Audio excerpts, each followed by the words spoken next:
Hello and welcome back to another Morbid Moonlight review. Today I'm going to be trying something a little bit different, which is to take a look at a film that's just recently dropped on Blu Ray for what I believe is the first time ever, and that is a Japanese fantasy, horror, kind of semi-comedy film from 1991 called HIRUKO the Goblin, directed by genre legend Shinya Tsukamoto. Now first off, I should say that I'm not a gigantic media collector, but I like the chance to get to see some kind of older, more obscure horror films in good quality, and really, the more films from the past that get a physical release, the better as far as I'm concerned. This is going to be a review of the film itself, obviously, but I'll also give you a bit of a rundown on the edition itself, special features and all that shit, and I'll tell you whether or not it's worth picking up HIRUKO the Goblin on disc. So, HIRUKO the Goblin is a 1991 film from a very famous Japanese genre director called Shinya Tsukamoto, who is the guy responsible for the amazing Tetsuo. Actually, he's the director of all three Tetsuo films, and the cool thing is that for fans of his work, the Arrow put out this amazing set of his stuff, this box set called Solid Metal Nightmares that dropped, I think it was last year, which was this huge 10-film retrospective of the guy's career. But to be honest, for most people, for better or worse, and it's definitely the case that creatives of any kind never really get to choose their own legacy, but Shinya Tsukamoto will always and forever be known as the Tetsuo guy, just because Tetsuo is the kind of film that's so unique and vibrant and special that it's impossible to ignore. The Solid Metal Nightmares set had all three Tetsuo films on it, of course, but it also had a lot of other stuff on it that, and I mean this in no disrespect to the guy's work, but it wasn't exactly what I imagine a kind of Arrow Video Tetsuo-loving audience was particularly looking for. Because you can definitely make the argument that Tsukamoto is a genre legend just for his Tetsuo films, and some of his other films are really interesting for sure, but the guy didn't just make gory, sexually explicit, boundary-breaking, splatterpunk sci-fi films, he also made a lot of way more normal stuff, although I suppose you could argue anything's normal compared to Tetsuo, and a lot of that kind of more traditional stuff made it onto the Solid Metal Nightmares set. To me though, HIRUKO the Goblin is a film that I think really belongs on the Solid Metal Nightmares set, if you want to look at that as being a kind of summation of the dude's work that's kind of marketed more towards genre fans.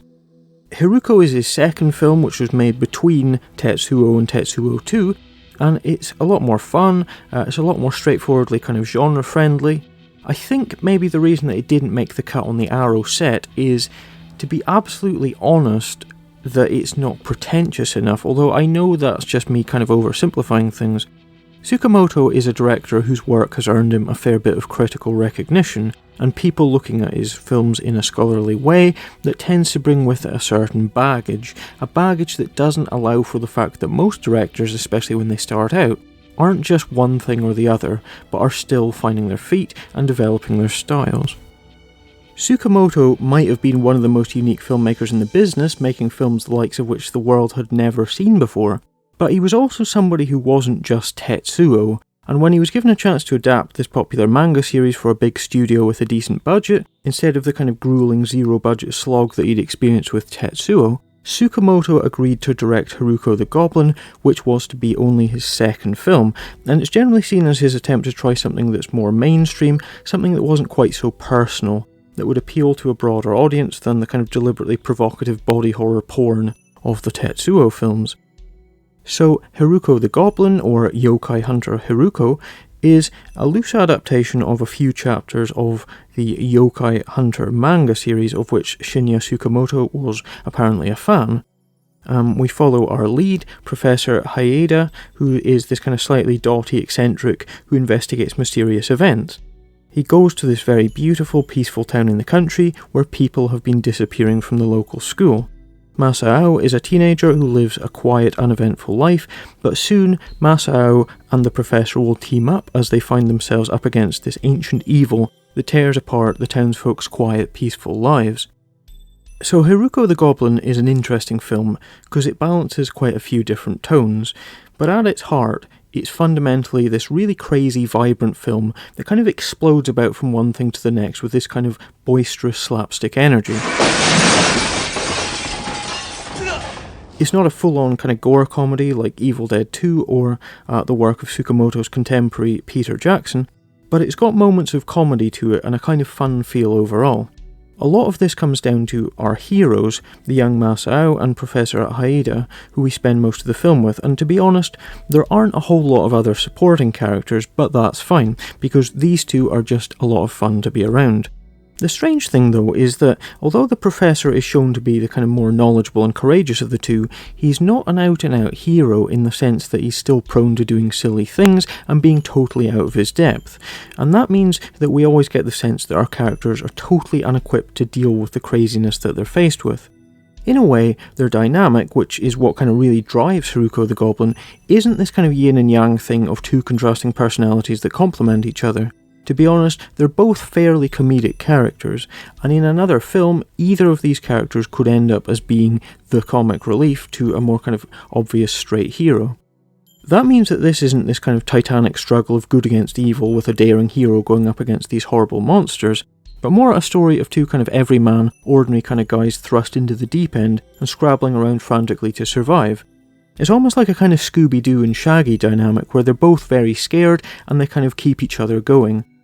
I like how kind of open and slightly goofy the characters are, because they're not made to look silly, but they're treated as kind of unlikely characters to center a film around. They're very human, and they never really morph into full-on action film cliches, but manage to kind of retain their humanity throughout the film, which I think is nice, especially when a lot of American films of this time were all about posturing and one-liners and bodybuilders carrying massive guns. You wouldn't get an American hero wearing a funny hat and riding a bicycle, and that is absolutely a point in HIRUKO's favour. So good characters is always a plus, and then you've got the monsters themselves, which are really strange. I don't think it's too much of a spoiler to tell you, but what they are is they're basically human heads that turn into these kind of crab-like creatures and scuttle around on the rampage. Now, I know that it's easy to look at these creatures as being copied from, of course, The Thing, and yeah, there's definitely a similarity for sure, but the head spider in The Thing was basically just a one-off little gag, no matter how impressive it was. In HIRUKO, though, the head crabs are pretty much what it's all about, so in the sense that even if we could prove categorically that the idea was deliberately and coldly stolen from the image of John Carpenter's Beastie, then it's ultimately put to much better use in HIRUKO, where it's a vital part of the whole story. And to be honest, I think that if there's one person that you could never describe as just being a lazy hack who steals stuff from other filmmakers, then it's the guy that made Tetsuo, which is one of the most genuinely unique and creative films ever made, and also, in turn, one of the most imitated. But that aside, the general kind of vibe of HIRUKO is that it's a pretty surreal, slightly fantasy-flavoured horror with its roots in kind of mythology and folklore. In terms of the shape of the film itself though, I think that it's fairly close to being most like a zombie film, where you've got this kind of small community that's being overrun by these hideous creatures that take their victims and then transform them into monsters that the heroes then have to fight. There's that same terrible sense of dread, as well as a good few moments that are really quite dark, where young Masao sees people that he's known dying and then turning into monsters, and those scenes have got a real bleakness to them that's actually quite surprising, because they're sitting side by side with more physical silly moments of creature fighting slapstick. I don't think the tone really overbalances too much, but it does end up feeling a little bit messier than I think it might do if it had stuck to a kind of more cohesive, single approach. But all in all though, I think that HIRUKO is an entertaining film. It's got some of that kind of freewheeling monster fighting action of the Phantasm sequels to it actually, but with the emphasis less on kind of badass action film cliches and more on this kind of light, cartoonish, slightly Scooby-Doo-ish type comedy that's quite often wacky, but never full-on silly. It's got enough cool monsters and kind of 80s style gore effects that I think will keep the horror fans happy. It's strange that this film is sort of thought of as Shinya Tsukamoto's kind of mainstream film, because in a lot of ways it's very eccentric and very strange and quirky, and not at all what you'd think of as just this kind of big, empty studio blockbuster. It's a film that's playful, and that's something that I always enjoy, where you can feel, even though the critics might denounce this as one of Tsukamoto's less interesting films in terms of its themes and its overall kind of cinematic merits, Tsukamoto is having a lot of fun making this, and it's that energy and enthusiasm that I think makes HIRUKO the Goblin a lot of fun to watch. It is very weird, there's no doubt about that, and yeah, like I said, I think maybe Phantasm 2 is a good kind of benchmark for what you're getting with this one, because it certainly seems to unfold with that same bizarre sense of dream logic to it all, where it's hard to imagine that somebody actually sat down and thought up monsters that rip your head off and turn it into a spider-legged zombie homunculus, but that you can accept within the flow of the story that that's what it's all about. So, I will say that I enjoyed HIRUKO the Goblin quite a bit. It's a strange little film of the type that makes you a little bit surprised to see that it's getting a nice Blu Ray release. I don't think by any means that this is a lesser work for Shinya Tsukamoto, but it's a fun little taste of something different that isn't all heavy and grungy and nasty like quite a lot of his other stuff is. I mean, I absolutely love Tetsuo, but I don't need to be able to join dots between all of a filmmaker's films to build up some kind of thesis of their work. And I'm happy taking this for what it is, which is a breezy, bonkers little monster film from a brilliant director. Overall, I think that in terms of the film itself, I'm probably going to give HIRUKO the Goblin a 7 out of 10. So, HIRUKO the Goblin comes to us on Blu-ray courtesy of Third Window Films, who put out kind of mainly Japanese stuff. The first run of 1,000 copies comes with a slipcover, which has got this art on it, which, I don't know, I mean, it's not really that good, is it? Sort of looks a bit like Tintin or something, doesn't it? It's got that kind of slightly artsy European graphic novel feel to it. Not really sure why they didn't try and go for a design that actually looked more like the Yokai Hunter comics for this. I mean, that might have been quite cool, but I don't really think that the exclusive collector's edition slipcover is really up to that much. But at the end of the day, it's just another piece of cardboard bollocks, isn't it? There's a few quite okay special features on the disc as well to round things out. First off, we've got an audio commentary from author Tom Mez, who is a guy who's actually written a book about Shinya Tsukamoto, and that tells you that he's somebody who definitely knows his stuff, which is good. Now, the sad thing is that even if you listen to this commentary and really like what this dude's got to say for himself, which you never know, you might, there's no fucking way you're going to be going out and getting his book, because it's long since out of print and is currently going for stupid money. Now, speaking personally, I always think that the best audio commentaries are ones done by the actual people that were involved with the film itself, but I think that Tom Mez does a pretty decent job with this one, and at least about half of it's entertaining, as he talks about a subject that he clearly knows a lot about, and he kind of shares some cool insights into Tsukamoto's life, as well as giving a bit of context to the environment that Tsukamoto would have been working in. He also goes into the actual mythological underpinnings of the HIRUKO character in Japanese folklore, which is interesting. He does kind of lose focus a bit and ends up going off topic quite a lot, as well as dragging in quite a lot of slightly pretentious academic shit that doesn't really have anything that much to do with HIRUKO itself. And I get the sense that Tom Mez is maybe just a little bit too self-important to really just open up and enjoy a film like HIRUKO for what it is, without feeling the need to actually validate it by making comparisons to Tsukamoto's other films that kind of lend themselves more naturally to more academic kind of analysis. I'd say the commentary starts off well, but I think Tom Mez catches himself not being analytical enough about halfway through and then kind of doubles down and drifts off, so I'd say it's about half good. The best extra on the disc though is definitely this half-hour interview with Shinya Tsukamoto himself, where you'll get a chance to see just what a lovely guy he is, and he's a very gracious and polite and open and self-deprecating. He's very nice to spend time with, and if anything, my only criticism with him is that he's too much of a gentleman, clearly, to dish any dirt, and it is a very polite interview overall. I don't know if that's particularly a cultural thing or not, but Tsukamoto is definitely interesting enough to listen to that it doesn't feel like he's deliberately holding himself back.